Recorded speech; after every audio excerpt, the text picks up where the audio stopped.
لوگ بد دعائیں لیتے ہیں اور کیوں کر کے لوگ اتنا سخت اپنے آپ کو بنا لیتے ہیں کہ وہ نیک صالح اور پاک لوگوں کے بارے میں بھی ان کے نظریات اس طرح کے ہو جاتے. یاد رکھیں جیسا کریں گے پھر ویسا بھریں گے. بولیں بھی سوچ کے، چلیں بھی سوچ کے، مخالفت بھی کریں تو سوچ کے، اور اتنی جتنی کسی کی بنتی ہے. الزام بھی لگائیں تو خدا را اللہ سے ڈر کے، فٹافٹ نہیں، جلدی نہیں. آپ ہر چوتھے بندے کے بارے میں لوگ نہیں کہہ رہے فلانا پیسے کھاتا ہے، بھئی آپ نے دیے یا آپ گواہ بنے جب وہ کھا رہا تھا، آپ نے یہ کیسے بات کر دی؟ تو ہم تیزی کے ساتھ اس طرح کے اعمال اکٹھے کر رہے ہیں کہ جو ہمارے لیے اذیت کا سبب بنیں گے.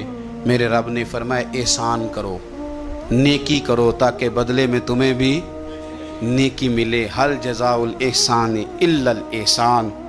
کیا ہے نیکی کا بدلہ سوائے نیکی کے؟ اپنی زندگی میں کوشش کریں کوئی بد دعا نہ لیں، کسی کو اتنی تکلیف میں مبتلا نہ کریں کہ پھر وہ رب کریم کے دروازے پہ جھکے اور ہمارے لیے وہ بد دعائیں کرے. لیکن بندوں کے بارے میں بندوں کا رویہ سخت ہو، اس کا لہجہ رب کریم کے بندوں کے بارے میں تلخ ہو، اس کے دل میں رحم کے، کرم کے میٹھے جذبات ہی نہ سرے سے ہوں، اور وہ کہے کہ میرے بارے میں نرمی کی جائے، تو یہ ہو نہیں سکتا، یہ ممکن نہیں ہے.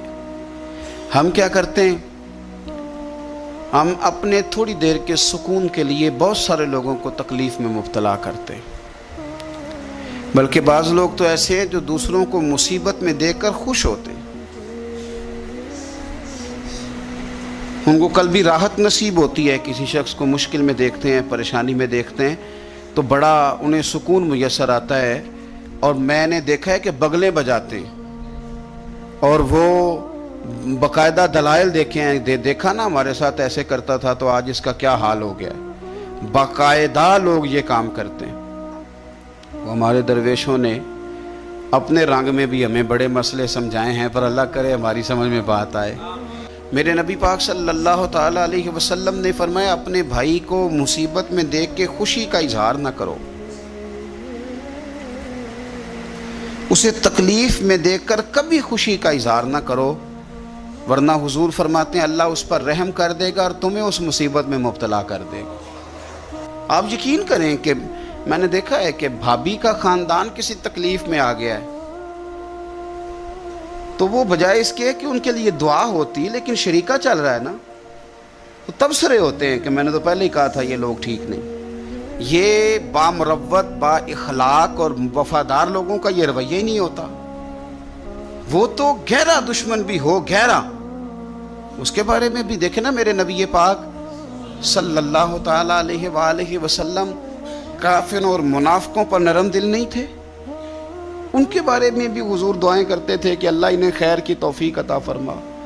تو کبھی بھی کسی کے بارے میں اس طرح کا رویہ اختیار نہ کریں، ورنہ وہ وقت دور نہیں کہ جب آپ اسی طرح کا ہمارا معاملہ عیب تلاش کرنے کا ہے.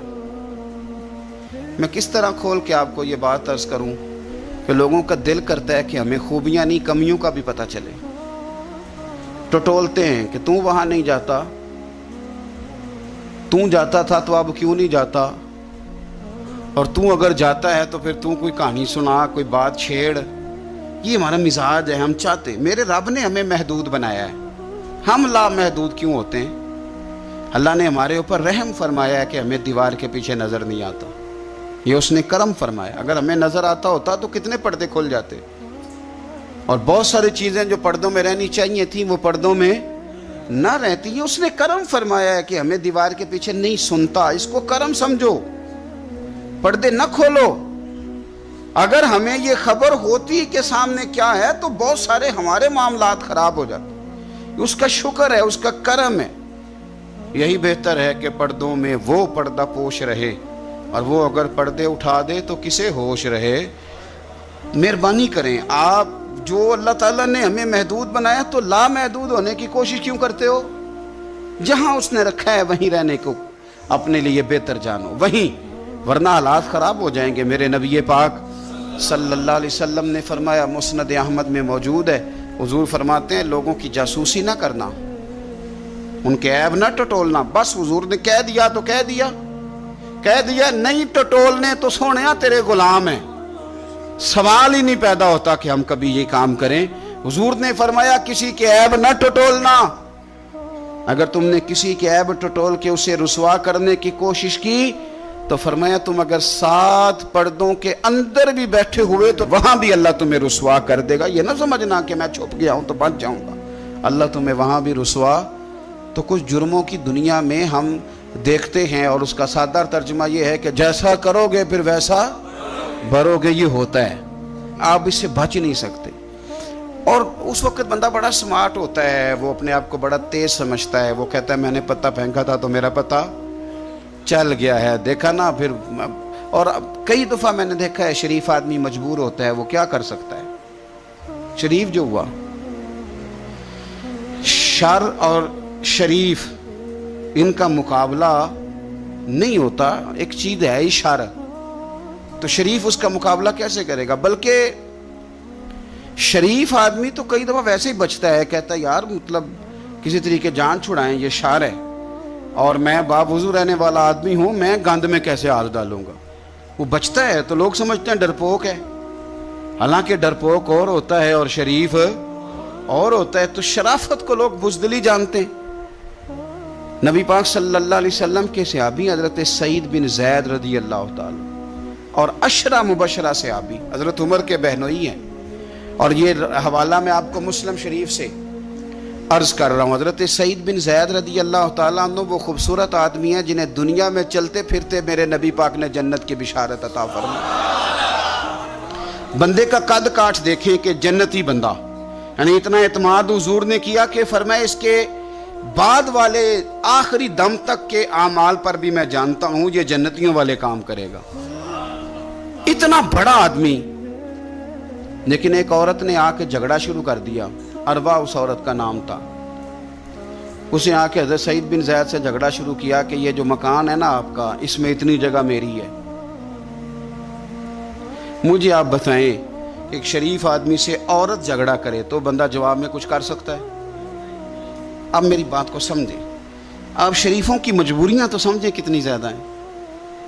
भाई एक औरत आ गई, उसने दावा कर दिया, अब बिना वजह इंसान कटहरे में खड़ा हो जाता है। यहाँ को बंदा आगे कह देता, कहता जी मैंने 20 लाख रुपया लेना है, तो शरीफ आदमी उधर क्या करेगा। वो तो मुफ्त में, और दाएं बाएं बैठे लोग वैसे ही परेशान हो जाएंगे कि पता नहीं को बात होती है तो कोई आता है ना। उसने कह दिया कि मकान में मेरा हिस्सा है। और कह किसे दिया? उसे जिनके आमाल के सही होने की गवाही मदीने वाले रसूल ने अता फरमाई। उसने कहा जनाब ये मकान में मेरा हिस्सा है। अब हज़रत सईद बिन ज़ैद रज़ी अल्लाह ताला अन्हु फरमाने लगे ये ज़मीन इसी को दे दो। खत्म हो गई बात। शरीफ आदमी कैसे झगड़ा करे। अब मैं आपको एक बात बताऊं, अगर इस तरह भी बंदा कर दे तो बातें फिर भी होती हैं। लोग कहते हैं बिला वजह तो नहीं ना दे दी, ऐसे तो नहीं ना कोई दे देता 4 मरले, ओ भाई ऐसे तो नहीं ना। फौरन फरमाया हज़रत सईद बिन ज़ैद, फरमाया दे दो इसे। तो आपके अहले खाना कहने लगे हुजूर जब आप इसे क्यों दे रहे हैं? फरमाया तुम दे दो। मेरे नबी पाक सल्लल्लाहु अलैहि वसल्लम ने फरमाया जिसने एक बालिश्त ज़मीन पर नाजायज़ कब्ज़ा किया, अल्लाह क़यामत के दिन 7 ज़मीनों का तोक बना के उसके गले में डाल दे। फरमाया उठाने दो इसे, तोक इसे उठाने दो। और एक हदीस में फरमाया 7 ज़मीनों में धंसा देगा अल्लाह उसे, इसे उठाने दो, दे दो। लेकिन तकलीफ तो होती है ना।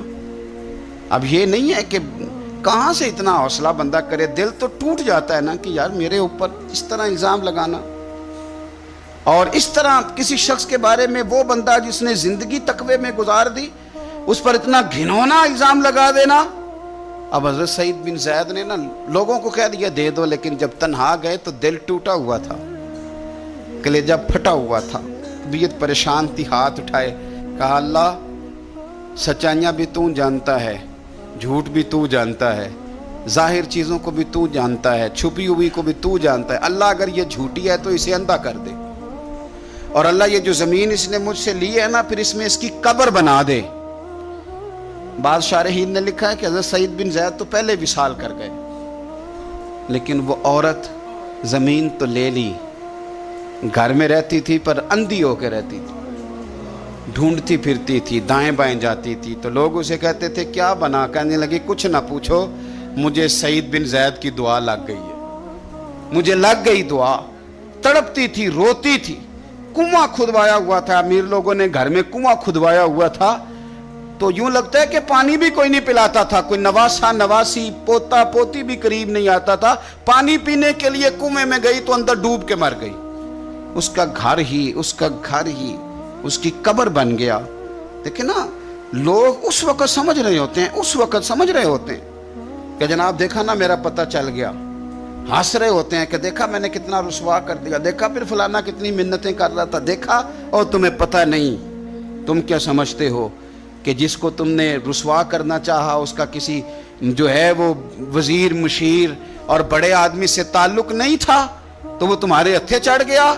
याद रखना, अगर उसका वजीरों मुशीरों से ताल्लुक नहीं ना गरीब का, तो अल्लाहु वलीयुल लज़ीना आमनू, अल्लाह तो वारिस है कि नहीं मोमिनों का? अल्लाह तो वारिस है कि नहीं मोमिनों का? नबी पाक तो वाली हैं कि नहीं अपनी उम्मत के? तो तुम किस तरह समझते हो कि बंदा और वारिस शाह मान करीना वारसादा, रब बेवारसा करके मार दई।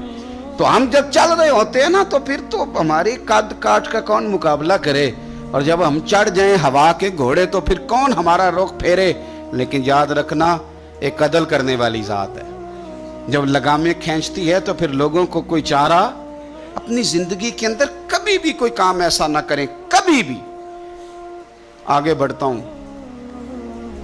बसरे का गवर्नर हज्जाज बिन यूसुफ बड़ा जालिम आदमी था, तो हजरत सईद बिन जुबैर रदी अल्लाह ताला अन्हु एक ताबी बुजुर्ग थे, तो आप ना उसके गलत कामों पे उसे टोका करते थे।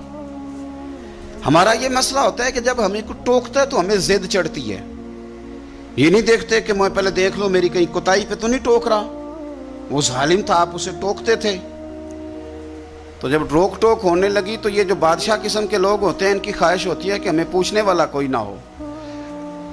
रोक टोक बड़ी तो उसने बुला लिया हजरत सईद बिन जुबैर रदी अल्लाह ताला अन्हु को, बुला के कहने लगा मैं आपको कत्ल करूंगा। तो आप फरमाने लगे जिस तरह तू मुझे कत्ल करेगा ना, मेरा रब भी तुझे उसी तरह ही कत्ल करेगा। अल्लाह वाले थोड़ा किसी से डरते हैं, वो उसी तरह तुझे कत्ल करेगा। कहने लगा हजरत सईद बिन जुबैर रदी अल्लाह ताला अन्हु से कि अगर आप मुझसे माफ़ी मांग लेंगे तो मैं आपको छोड़ दूंगा। तो आप फरमाने लगे माफ़ी तो मैं रोज़ मांगता हूँ, पर सिर्फ अपने रब से। तुझसे काहे की माफ़ी मांगू, किस बात की तुझसे माफ़ी मांगू? कहने लगा फिर आप बाज जल्लाद से कहने लगा इसे कत्ल करो। आपने हंसना शुरू कर दिया। तो वो कहने लगा हंसते क्यों हो? फरमाने लगे तेरी जुर्रत पे हंस रहा हूं कि खुदा का कमजोर बंदा हो के तू किस तरह की जुर्रत के साथ बातें कर रहा है कि मैं तुझे कत्ल करा दूंगा। उसने कहा पकड़ो, और गुस्से में आ गया, पकड़ो और इन्हें कत्ल करो। जब कत्ल करने लगे तो आपने मुंह काबे की तरफ कर लिया और पढ़ा इन्नी वज्जहतु वजही लिल्लज़ी फतरस समावाति वल अर्द हनीफम वमा अना मिनल मुशरिकीन।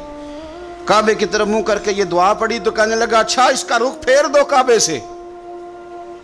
तो आपका जब रुख फेरा तो आप फरमाने लगे तो बड़ा ही बेवकूफ़ है, फ़इन्नमा तुवल्लू फसम्मा वजहुल्लाह। तुम्हें पता नहीं मुंह जिधर भी करे अल्लाह उधर ही होता है।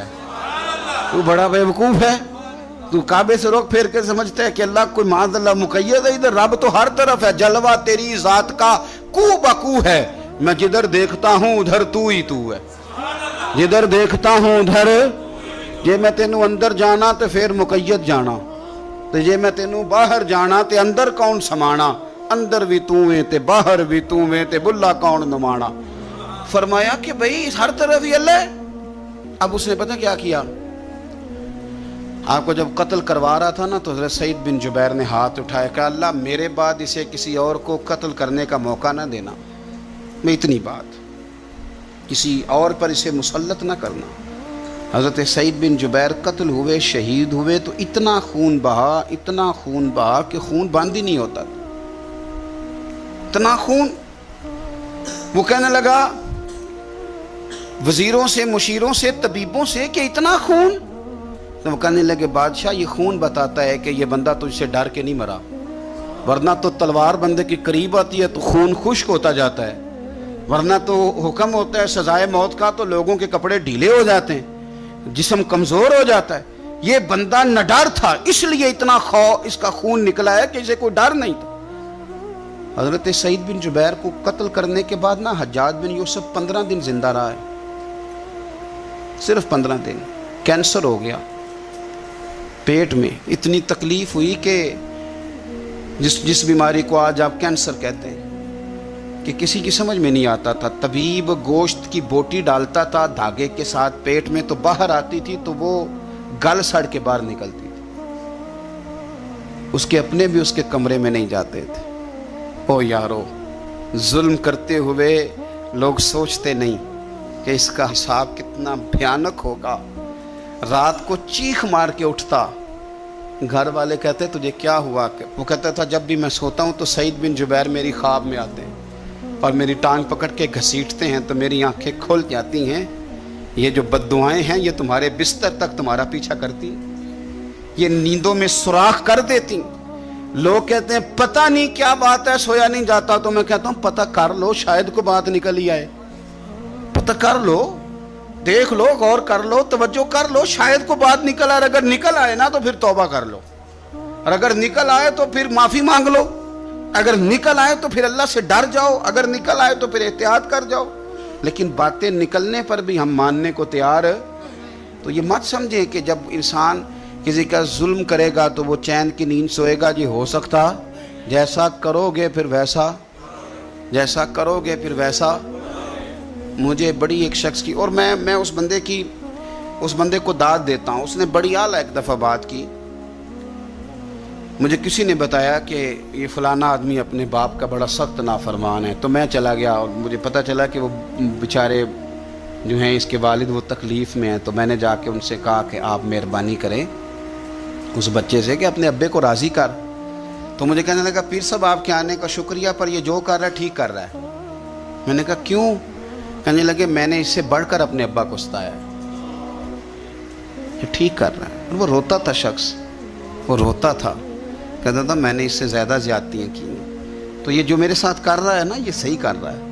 یہ میری بہو کے سامنے جب مجھے برا بھلا کہتا ہے تو یہ میری سزا، یہ میرا بنتا تھا، میرے ساتھ ہونا چاہیے تھا۔ یہ اپنے بچوں کے سامنے جب میرے ساتھ سخت رویہ اختیار کرتا ہے تو یہ جو ٹھیک کر رہا ہے، جو بھی کر رہا ہے۔ لیکن میں نے اس کے بیٹے کو کہا، میں نے کہا پتر جہاں تیرا والد آج کھڑا ہے تو بھی کل یہیں کھڑا ہونا چاہتا ہے، تیرا بھی ارادہ ہے کہ اسی جگہ کل تجھے کھڑا کیا جائے اسی کٹہرے میں؟ کہنے لگا نہیں۔ تو میں نے کہا پھر تو اللہ پہ چھوڑ، تو کس چکر میں پڑ گیا؟ آپ یقین کریں، آپ سکون دیں، دل پہ ہاتھ رکھ کے اپنے آپ سے پوچھ لو کہ ماں باپ جن کے چلے گئے وہ راضی گئے؟ نہ کسی کو بتانا، نہ کسی سے ذکر کرنا، وہ اپنے آپ سے پوچھ لو۔ اگر وہ راضی نہیں گئے تو پھر قبروں پہ جاؤ، پھر ان کے لیے دعائے مغفرت کرو، پھر قبر پہ ہی بیٹھ جاؤ۔